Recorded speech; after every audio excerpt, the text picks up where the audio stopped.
किताब सही बुखारी किताब చదువుకోండి హదీస్ నంబర్ 47 పఠించడం జరిగింది. ఇందులో అబూ హురైరా రలియల్లాహు తఆలా అన్హు వారు ప్రవక్త ముహమ్మద్ సల్లల్లాహు అలైహి వసల్లం వారు ఉల్లేఖిస్తున్నారు. ప్రవక్త సల్లల్లాహు అలైహి వసల్లం వారు ఈ విధంగా అన్నారు, సలాతకుల్లహు అజ్రాన్, ముగ్గురు వ్యక్తులకు అల్లాహ్ సుబ్హానహు వ తఆలా రెట్టింపు పుణ్యమిస్తారు. డబల్ పుణ్యం. కేవలం ముగ్గురు అంటే కేవలం ముగ్గురే కాదు, ముగ్గురు అలాగా చాలా మంది ఉండొచ్చు. 3 రకాల మనుషులు అని చెప్పుకోవచ్చు. 3 రకాల మనుషులు. మొదటి వ్యక్తి ప్రవక్త సల్లల్లాహు అలైహి వసల్లం యొక్క మాటలు, రజులు మిన్ అహ్లిల్ కితాబి ఆమన బినబిహి ముహమ్మద్ ముహమ్మద్ సల్లల్లాహు అలైహి వసల్లం. గ్రంథ ప్రజలలో నుంచి ఎవరైనా వ్యక్తి, గ్రంథ ప్రజలు అంటే యూదులు, నసరా. గ్రంథ ప్రజలలో నుంచి ఎవరైనా ఒక వ్యక్తి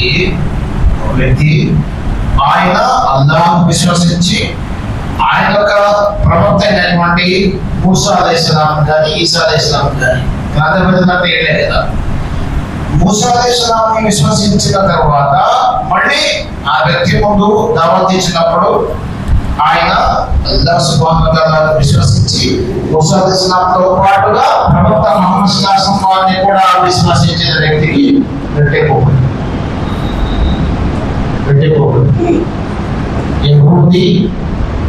यहूदी अगर इस्लाम तस्लीम करेगा उसको डबल सवाब, डबल अजर, डबल. ईसाई नसारा वगैरह अल्लाह सुब्हानहु व तआला విశ్వసిస్తూ మరియం కుమారుడైన ఈసా అలైహిస్సలాంని దైవప్రవక్తగా భావిస్తూ అదే విధంగా ప్రవక్త ముహమ్మద్ సల్లల్లాహు అలైహి వసల్లం వారిని కూడా విశ్వసిస్తే ఆ వ్యక్తికి డబల్ పుణ్యం. ఎవరు చెప్పారు? మహాప్రవక్త ముహమ్మద్ సల్లల్లాహు అలైహి వసల్లం చెప్పారు. అలాంటి వ్యక్తులకు రెట్టింపు పుణ్యం, డబల్. తర్వాత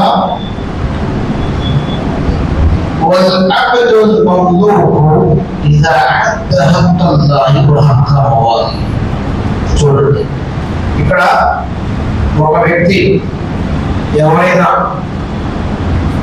కార్మికుడు కావచ్చు, పాలేరు కావచ్చు, ఉద్యోగి కావచ్చు, లేదా మస్జిద్ యొక్క ఇమాం కావచ్చు, ముఅజ్జిన్ కావచ్చు, ఎవరైనా వ్యక్తి అల్లాహ్ సుబ్హానహు వ తఆలా యొక్క హక్కులు తెలుసుకొని తనపైన అల్లాహ్ సుబ్హానహు వ తఆలా యొక్క హక్కులను తెలుసుకొని వాటిపైన ఆచరణ చేస్తూ, అదేవిధంగా తను ఎవరి దగ్గర పని చేస్తున్నాడో ఆ పనికి న్యాయం చేసేవాడు,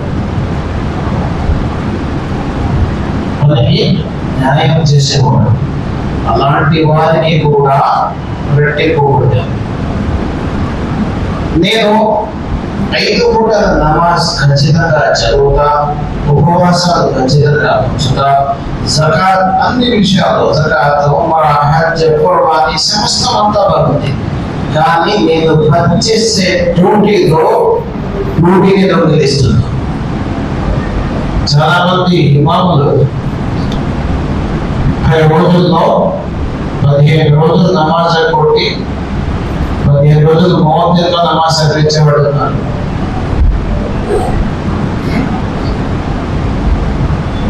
చాలా చోట్ల దీన్ని ఏమంటారు? ఆ వ్యక్తి నెల జీతం ఎలా తీసుకుంటాడు? ఎవరైనా ఇమాం కావచ్చు, ముఅజ్జిన్ కావచ్చు, ఏదైనా కారణం కావచ్చు, అల్లాహ్ సుబ్హానహు వ తఆలాకి ఏం కావాలి? అల్లాహ్ యొక్క హక్కులు చెల్లిస్తూ అతను ఎక్కడైతే పనిచేస్తున్నాడో దానికి న్యాయం చేయాలి. న్యాయం చేయకుండా నేను ఫలానా కుదిరిందా? ప్రస్తుతం చాలా చోట్ల ఈ కంప్లైంట్ తీసుకుంటున్నారు, చాలా చోట్ల ఉంది. అలాంటి వారికి అసలు ఖచ్చితంగా ప్రశ్నింపబడతారు. ప్రశ్నింపబడతారు. బాగా తీవ్రమైన ఎండలో హజరత్ ఉమర్ రలియల్లాహు తఆలా వారు బయలుదేరారు. ఇద్దరుగా ఉరుకుతున్నారు, అటు ఇటు చూసిన వాడు అడిగారు, ఉమర్ తీవ్రమైన ఎండలో మధ్యాహ్నం కూడా గంట మధ్యాహ్నం మీరు ఎక్కడ మొదలు పెడుతున్నారు? బైతుల్ మాల్ నుంచి ఒక ఒంటె మాయమైపోయింది. బైతుల్ మాల్ నుంచి మాయమైపోయింది. అల్లాహ్ సుబ్హానహు వ తఆలా ప్రశ్నిస్తాడు రేపు వడలిన 27 లక్షల చదరపు మైళ్ళలో పరిపాలన చేసేటువంటి ఒక చక్రవర్తి అంటే ఆయన. ఎక్కడ కూర్చున్నారు తెలుసా?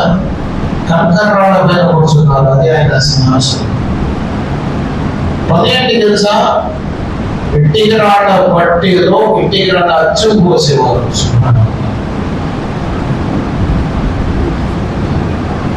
నాలుగు భయాలు చేసి దాయి అనే ట్యాగ్ తగ్గిస్తే మాషా అల్లాహ్ నెలకి 60,000 వచ్చేస్తాయండి.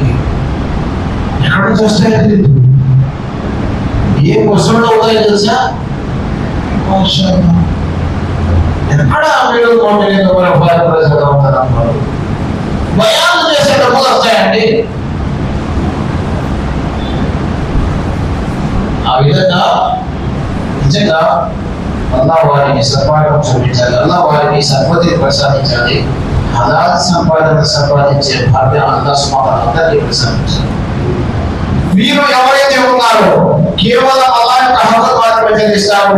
యజమానుల హక్కుల్ని కాదరాస్తారు, లేకపోతే పని దొంగలిస్తారు. ఒప్పుకున్న పని ఒకడైతే చేసే పని ఇంకోటి. వాళ్ళు అలాంటి వ్యక్తి అందరినీ సమర్పించుకోండి. అలాంటి వారిని డెవలప్మెంట్ లేదు. మూడో వ్యక్తి గురించి ప్రవక్త సల్లల్లాహు అలైహి వసల్లం అన్నారు, చూడండి, వరజులున్ కానత ఇందహు అమదున్ యదఅహా ఫద్దబహా అల్లాహు అక్బర్. చాలా మంది మన సమాజంలో కళ్ళారా చూస్తున్నాం. సమాజంలో సోదరులారా, ధనికులు డబ్బు గల వాళ్ళు, మధ్యతరగతి వాళ్ళు కాదు. ధనికులు ఏం చేస్తారంటే, భార్య పసిపోయిన వెంటనే ఒక బాబు ఒక పాప, మళ్ళీ ఆ తర్వాత ఏం చేస్తారు, రెండవ ప్రసవానికి నా వల్ల కాదు, ఇద్దరిని నేను సంరక్షించలేదని చెప్పేసి చేతులు ఎత్తేసినప్పుడు ఒక 10 మనిషిని తీసుకొస్తాడు ఇంటికి. 10 మనిషి పనేంటి? 10 మనిషితో ఏం చేపిస్తారు తెలుసా? తల్లి చేయాల్సిన జాగ్రత్త ఆ బిడ్డని 10 మనిషితో చేపిస్తారు. మైన పాపలు చాలా చోట్ల ఉన్నారు, దౌర్జన్యం చేస్తున్నారు, దుర్మార్గున్నారు, ఇలా శపిస్తారు. మైన బాలికలు తీసుకొచ్చి 10 మనిషి కింద ఇళ్లలో పెట్టి కేవలం 3 పూట్ల ఫుడ్ పెట్టి, అసలు ఒక శిశువు ఒక బిడ్డ ఒంటేది పోతే ఎవరిని శుభ్రం చేయాల్సింది? తల్లి కాదా? తల్లి ఆయనకు ఎవరు పనులు చేయాలి, పర్మిషన్ చేపిస్తారా? కళ్ళాగా చూసాం మేము, కళ్ళాగా చూసాం. ఎంత చాకరీ అంటే ఆ చిన్న శిశువు అనేది వేరు. ఆ 17 వయసు వచ్చినా వీళ్ళే కడగాలి. అంత వెట్టి చాకరీ చేయించి తర్వాత ఏం చేస్తారు తెలుసా? ఆ పాప బాలిక దశలో ఆమె వచ్చింది. 10 సంవత్సరాల పాప వచ్చింది. 11 సంవత్సరాలు ఎందుకు గడవక అది పంపిస్తారు, ఫలానా తల్లిపుడి ఇంట్లో వెళ్ళమ్మా. వారం అంతా పనిచేసిన తర్వాత శనివారం రోజు వెళ్ళు, రేపొద్దున రాత్రి ఇంట్లో పడుకొని రేపొద్దున తెల్లారి రావడం పడి అని చెప్పేసి కొన్ని కూరగాయలు మిగిలినప్పుడు ఆహార పదార్థాలు ఇచ్చి చాలా చేశారని చెప్తాను.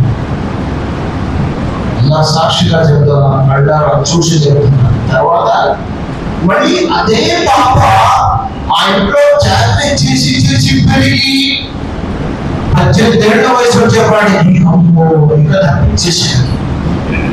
పెళ్లి చేయాల్సిన బాధ్యత పడింది. సమాజం ఏమంటారు తెలుసా? చాకరీ చేయించుకున్నారు, పెళ్లి చేయలేదంటారు. అసలు ఏదో ఒక దోషం పెట్టి దోషిగా నిలబెట్టి పిల్లల్ని కొడుతుందండి. కెమెరాలో చూశాము, అందుకే తప్పించేశాను. అసలు విషయం తెలుసా? ఆ పాప పెళ్లి చేస్తున్న బాధ్యత వచ్చిందని పెళ్లికి వచ్చేవాడికి తప్పించారు. తల్లి రాలేదు. ఇంకా అప్పుడు బాగా వాడుకున్నారు. సల్లల్లాహు అలైహి వసల్లం అంటున్నారు, ఏ వ్యక్తి అయితే వరచులు ఎవరైతే 10 మందిని పెట్టుకున్నారో క్రమశిక్షణ నేర్పిస్తూ అసలు 5 పూట నమాజ్ మనం చేసాము, 10 మనిషి నమాజ్ చేయొద్దా? 10 మనిషికి అల్లాహ్ సుబ్హానహు వ తఆలా నమాజ్ గురించి అడగడా రేపు?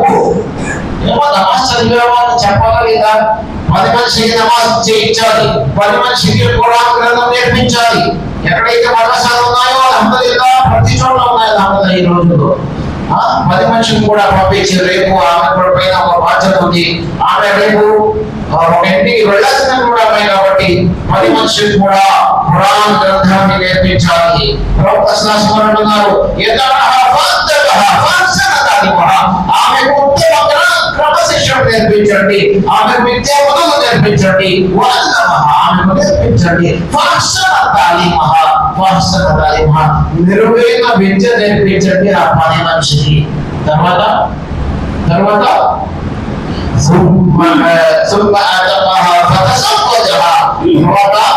ఆమెకు మీరు వివాహం చేయండి.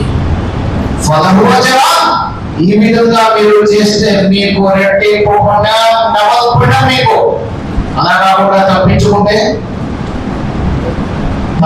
ఏం దొరుకుతుంది? ప్రశ్నింపబడతారు, అల్లాహ్ సుబ్హానహు వ తఆలా సన్నిధిలో ప్రశ్నింపబడతారు. ఇక్కడ ప్రవక్త సల్లల్లాహు అలైహి వసల్లం అన్నారు, ఏ యజమాని అయితే సేవకురాలను ఇంటికి తీసుకొచ్చి జారీ చేయించారో యుక్త వయసుకు వచ్చిన తర్వాత ఆ అమ్మాయిని వివాహం చేసుకునే అర్హత యజమానికి ఉంది. బలవంతం లేదు. ఒకవేళ ఆయన 2వ వివాహం చేసుకోవాలని బయట చూస్తూ ఉంటే ఆ 10 మనిషిని వివాహం చేసుకోవచ్చు, లేదా తన కుమారుడికి కట్టబెట్టవచ్చు ఒకవేళ ఆయన వృద్ధుడు అయిపోతే. ఈ విధంగా మన దగ్గర ధనవంతుల పనిచేసేటువంటి ఈ సేవకురాలు ఎవరైతే ఉంటారో వారి యొక్క హక్కులు ఎవరైతే అల్లాహ్ సుబ్హానహు వ తఆలా ఆజ్ఞతో, ప్రవక్త సల్లల్లాహు అలైహి వసల్లం ఆజ్ఞతో వారు ఎవరైతే వీటిని ఆచరిస్తారో వారికి డబల్ పొందుతున్నారు. ప్రవక్త సల్లల్లాహు అలైహి వసల్లం అల్లాహ్ సుబ్హానహు వ తఆలా ఈ హదీస్ ద్వారా ఏదైతే మన జ్ఞానాన్ని ప్రసాదించాడో దీనిపైన ఆచరణ చేసేటువంటి సోదరులను ప్రసాదించుగాక. దీనికి విరుద్ధంగా ఎక్కడైతే జరుగుతుందో అక్కడ మనం నోరు మెదిపి ఖచ్చితంగా వారికి ఈ వాస్తవాన్ని తెలియజేసేటువంటి సౌభాగ్యాన్ని కూడా అల్లాహ్ సుబ్హానహు వ తఆలా మనందరికీ ప్రసాదించుగాక. సుబ్హానల్లాహి వ బిహమ్దిహి.